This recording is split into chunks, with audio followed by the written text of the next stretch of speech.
puji Tuhan, tetap kuat, tetap sehat, tetap semangat, tetap andalkan Tuhan di dalam kehidupan kita. Kita sudah belajar ciri-ciri atau tanda orang yang mengenal Allah. Tentu ada perbedaan ketika kita bertumbuh, ketika kita memahami pengenalan akan Allah. Saya ingin ajak kita kembali pagi hari ini melihat perbedaannya orang yang memahami Tuhan, mengenal Tuhan dengan orang yang cuma sekedar tahu Tuhan, artinya dangkal, tidak dalam, tidak berakar. Biasanya akan kelihatan perbedaannya ketika orang itu menghadapi masalah dan persoalan. Cara pandang, sudut dia memandang itu berbeda ketika menghadapi masalah dan persoalan. Karena itu kita ingin belajar dari apa yang terjadi dengan Rasul Paulus dan Nabi Elisa. Jadi ada dua kisah yang saya ingin ajak kita sama-sama melihat perbedaannya. Orang yang memahami Tuhan,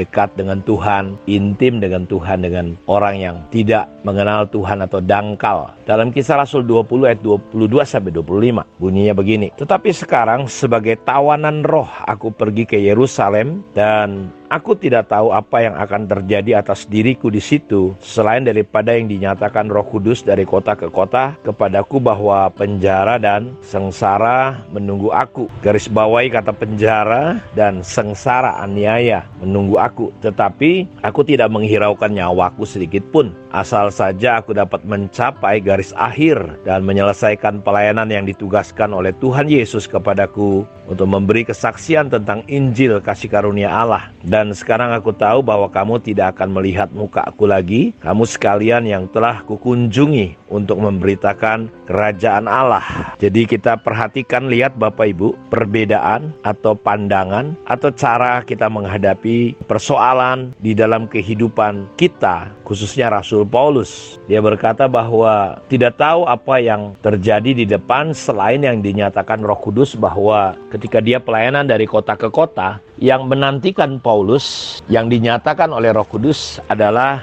penjara, sengsara menantikan dia. Dan kalau kita pakai ayat Amsal, kalau orang bijak melihat malapetaka, bersembunyilah ia, dan orang bodoh berjalan terus, maka Rasul Paulus termasuk kategori orang yang bodoh, orang yang tolol. Tetapi perbedaan bodoh dan tolol, berhikmat, bijak adalah dari cara memandang. Dunia melihat waktu sebagai uang, tapi kerajaan Allah, kita orang bijaksana melihat waktu adalah kekekalan. Jadi tentu tidak cocok kalau ayat yang biasa digunakan untuk melindungi, untuk menyerang gereja hamba-hamba Tuhan yang melayani di tengah pandemi ini dikategorikan orang bodoh. Tidak cocok ayat ini dipakai untuk Rasul Paulus. Penjara dan sengsara menunggu aku, aniaya, penderitaan, suasana, keadaan yang tidak nyaman, tidak aman, tidak enak, tidak tentram secara daging. Tapi yang menarik, lihat perbedaan orang yang mendalam dalam Tuhan, mengenali Tuhan. Dia berkata, aku tidak menghiraukan nyawaku asalkan aku dapat menyelesaikan panggilan Tuhan. Aku tidak menghiraukan nyawaku sedikit pun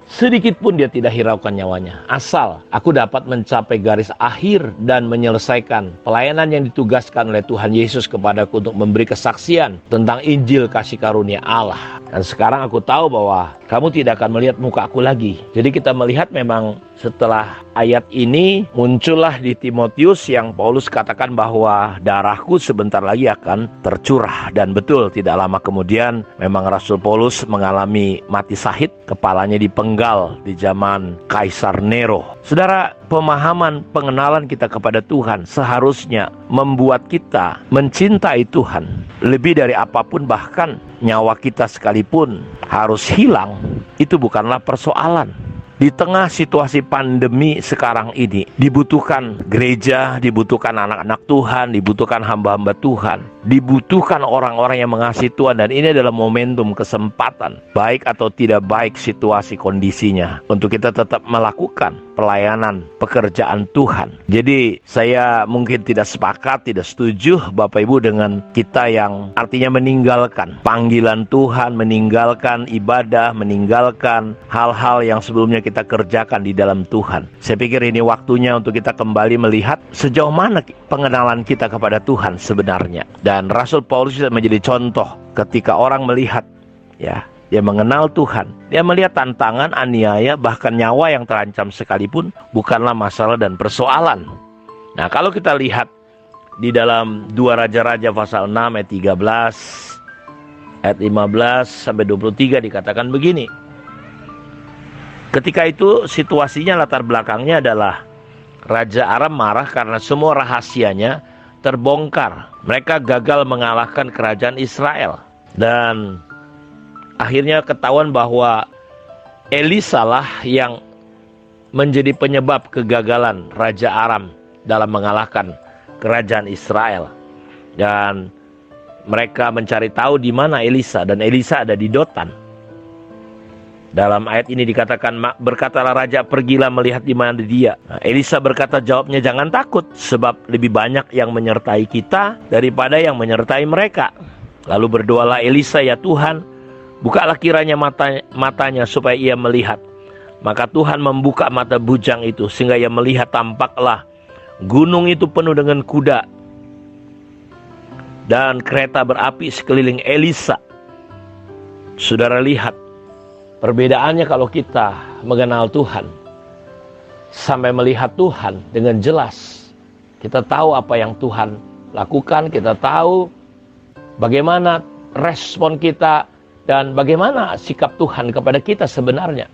Saya senang ketika salah seorang jemaat berkata bahwa ketika dia sering mendengar saat teduh suara gembala ini, Bapak Ibu, karena dia sering dengar ya, di hari Sabtu kemarin dia berkata, dia tulis statement, karena sering dengar suara saya, sampai lama-lama dia bisa muncul di imajinasinya wajah gembalanya, wajah saya.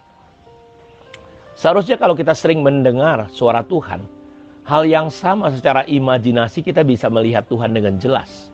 Persoalannya kita lebih banyak mendengar suara hati kita, suara dunia ini, suara ketakutan yang ditimbulkan oleh banyak berita-berita di sosial media tentang kematian, tentang corona, tentang apa saja banyak sekali. Sehingga itu yang lebih jelas saudara lihat dibandingkan firman Tuhan. Karena saudara tidak mendengar firman Tuhan. Karena itu saya ingin ajak saudara, saya dorong saudara. Kenapa Elisa bisa melihat dan hambanya tidak? Karena Elisa sebagai seorang nabi biasa ya, mendengar suara Tuhan, memberi waktu. Dan orang yang mengenal Tuhan biasanya dia tidak mengalami ketakutan seperti kebanyakan orang. Dan ketika dibawa akhirnya tentara yang besar ini, Elisa berdoa supaya dibutakan. Ada kuasa kita lihat ke Raja Israel. Dan apakah mau dibunuh orang-orang ini? Elisa berkata, tidak, kasih makan. Jadi kita lihat ada perbedaan yang sangat jelas sekali antara orang yang mengenali Allah dengan orang yang hanya katanya, cerita. Ya, saya mau katakan, mari keluar dari ketakutan kita, kerjakan kembali pekerjaan Tuhan, cintai Tuhan, jangan kehilangan, jangan kasih Tuhan menjadi tawar dalam hidup kita. Saya berdoa lewat renungan ini bisa mendorong kita semua untuk kembali melakukan pekerjaan panggilan Allah dalam hidup kita. Seperti Rasul Paulus berkata, aku tidak menghiraukan nyawaku, asal aku bisa menyelesaikan, mencapai garis akhir. Saya berdoa bahwa Tuhan punya rencana yang besar atas hidup kita. Biarlah kita genapi rencana Tuhan selama Tuhan mempercayakan hidup kita di dunia ini. Bukan untuk sekedar camat, cari selamat, bukan sekedar untuk happy, sekedar untuk kaya, tapi kita kehilangan rencana Tuhan. Kiranya Tuhan Yesus memberkati kita semua. Shalom.